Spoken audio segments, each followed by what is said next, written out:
नमस्कार.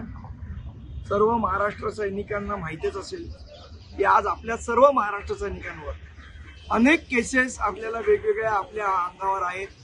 मग ते आंदोलनाच्या असतील, रस्ता रोकोच्या असतील, कुठे कामगारांना न्याय देण्यासाठी केलेलं आंदोलन असेल. आपल्याला आठवत असेल तर भोंग्याचं आपलं मोठं आंदोलन झालं, त्यावेळेला आपल्यावर अनेक केसेस टाकल्या गेल्या. या सगळ्या केसेस नील करण्यासाठी एक महत्त्वाची आयडिया काल आपल्याला उभाटा गटाने दाखवलेली आहे. ती आयडिया म्हणजे जनता न्यायालय.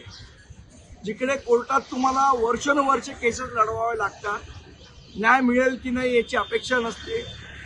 मला असं वाटतं सर्व महाराष्ट्र सैनिकांना माझं आव्हान आहे की त्यांनी त्यांच्या शाखेमध्ये एक न्यायालय, जनता न्यायालय बसवावं.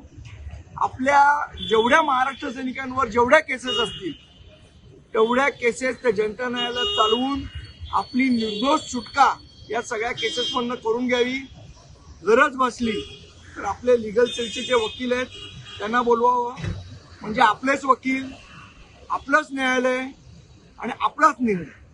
मला असं वाटतं ह्याच्यापेक्षा चांगला मार्ग आपल्याला मिळू शकत नाही. आपल्या सगळ्या केसेस त्या योग्य नील होतील आणि आपली सगळ्यांची जे वारंवार आपल्याला कोर्टात जावं लागतं त्या सगळ्यातनं आपली सुटका होईल. तर आपण सगळ्यांनी हे जनता न्यायालय स्थापन करावं आपापल्या शाखेत आणि आपापल्या केसेस नील करून घ्याव्या.